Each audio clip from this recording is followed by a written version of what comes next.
வணக்கம் நண்பர்களே. இன்றைக்கி நம்ம என்ன கதை பார்க்க போகிறோன்னா புத்திசாலியான மாமியார். இந்த கதையை தான் நம்ம பார்க்க போகிறோம். வாங்க வீடியோக்குள்ளே போகலாம். பழனிச்சாமி, முத்தம்மா இவர்கள் இருவரும் கணவன் மனைவி. இவர்களுக்கு 2 குழந்தைகள். பெண் குழந்தை மூத்தவள், இரண்டாவது ஒரு மகன் இளையவன். பழனிச்சாமி, முத்தம்மா கல்யாணத்தின் பொழுது அவர்களிடம் ஒரு 10 பைசா கூட கிடையாது. இவர்கள் வாழ்க்கையில் கூலி வேலையிலிருந்து அனைத்தும் செய்துதான் முன்னேறி இருக்கிறார்கள். இப்போது பழனிச்சாமி, முத்தம்மாவிற்கு சொந்தமாக 5-6 பேருந்துகள் இருக்கின்றது. பெரிய பெண் கவிதா, இவள் படிப்பில் கெட்டிக்காரி. ஆசிரியர் வரவில்லை என்றால் அவர்களின் வகுப்பை இவளே எடுப்பாள். இவளுக்கு பெரிய ஆசிரியர் ஆக வேண்டும் என்று ஆசை. மகன் பெயர் வினோத். இவன் அக்காவுக்கு நேர் எதிர். படிப்பை விட விளையாட்டு போட்டிகளில்தான் நோட்டம். ஆனால் ஓரளவு படிப்பான்.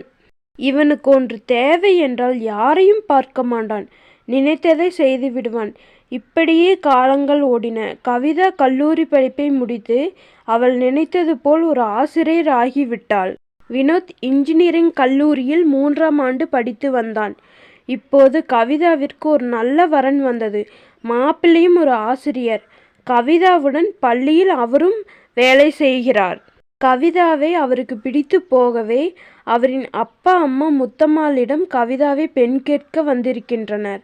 இவர்களை பற்றி விசாரித்த போது நல்ல குடும்பம், ஒரே மகன், சொத்து பத்தும் உள்ளது என்று முத்தம்மாளுக்கு தெரிந்தது.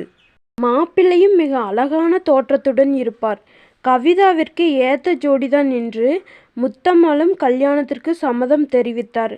மாப்பிள்ளை வீட்டார் சீதனம் எதுவும் வேண்டாம் என்றாலும் முத்தம்மாள் 100 பவுன் நகை, 10 லட்சம் ரொக்கம் கொடுப்பதாக கூறினாள். இது வினோத்திற்கு சுத்தமாக பிடிக்கவில்லை. மாப்பிள்ளை வீட்டார் விசேஷம் முடிந்து கிளம்பியவுடன் வினோத் அவன் அம்மாவிடம் தனியாக பேச வேண்டும் என்றான். அம்மாவும் என்னப்பா என்று கேட்டாள். நீ பண்ணுறதே எனக்கு சுத்தமாக பிடிக்கல. அம்மா, எதுப்பா? ஆமாம், அக்காவிற்கு இருக்கிறது பூராவும் கொடுத்துட்டா நான் என்ன பண்ணுறது என்று சொல்ல, அம்மா, ஏன்பா, அக்காவிற்கு செய்ய வேண்டியது தான் நம் கடமை இல்லையா? நான் நம்ம சொத்து எல்லாம் கொடுக்கவில்லைப்பா. நான் அவளுக்குன்னு சேர்த்து வச்சது தான் கொடுக்கிறேன்.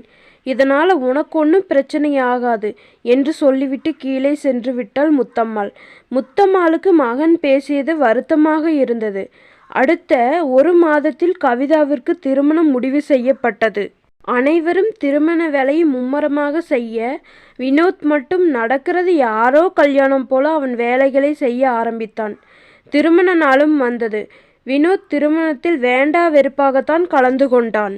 நல்லபடியாக திருமணம் முடிந்து சடங்குகளுக்கு பின் கவிதா மாமியார் வீட்டிற்கு சென்று விட்டாள்.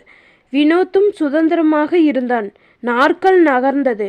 வினோத் கல்லூரி படிப்பை முடித்து ஐடி கம்பெனியில் வேலைக்கு சேர்ந்தான்.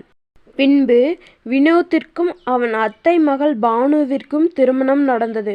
இந்த முறை முத்தம்மாள் கல்யாணத்திற்கு பின் மருமகளுக்கு அவள் அக்காவை போல் நகை போடாமல் விட்டதால் வினோத்திற்கு கோபம் வந்து அம்மாவிடம் சண்டை போட்டு கொண்டு ஊருக்கு கிளம்பினான். முத்தம்மாள் எவ்வளவோ எடுத்து சொல்லியும் அவன் கேட்கவில்லை. அதன் பிறகு அவன் ஊருக்கே அதிகம் வராமல் போய்விட்டான்.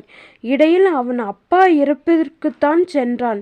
அதுவும் 3 நாட்கள் மட்டுமே அங்கு இருந்தான். ஆனால் கவிதா தன் அப்பா அம்மாவை நன்கு பார்த்து கொண்டான். திடீரென ஒரு நாள் முத்தம்மாளுக்கு நெஞ்சுவலி வந்தது. மகள்தான் மருத்துவமனையில் சேர்த்தாள். இந்த தகவல் மகனுக்கும் சென்றது. மருமகள் மகனை, வாங்க போய் பார்த்துவிட்டு வந்துடலாம், இல்லைனா சொத்து தராமல் போயிட போறாங்க என்று சொல்ல, மகன், அது எல்லாம் நான் பார்த்துக்கிறேன் என்று சொல்லிவிட்டு வேலைக்கு சென்று விட்டான். ஒரு நாள் மனைவியின் தம்பிக்கு திருமணம் என்று ஊருக்கு சென்றான் விமல். அங்கு அவன் வீட்டில் அக்கா மாமா இருப்பதை பார்த்து, இவங்க ஏன் இங்கே இருக்காங்க என்று கேட்டான்.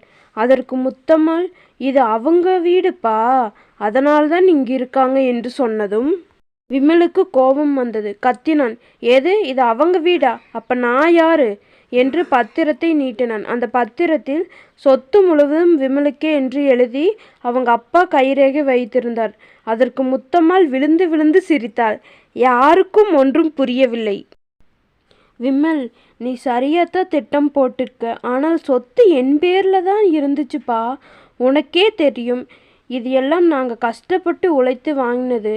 உங்கள் அப்பா படிக்காத காரணத்தால் இப்போ வரைக்கும் எது செய்தாலும் என் பேரில் ஆரம்பிச்சு தான் பழக்கம். அதனால் சொத்து என் பேரில் தான் எழுதினோம். இது ஒரு வகையில் நல்லதாக போச்சு. இப்போ இந்த சொத்து பூராவும் என் மகள் பெயருக்கு நான் மாற்றி எழுதிவிட்டேன்.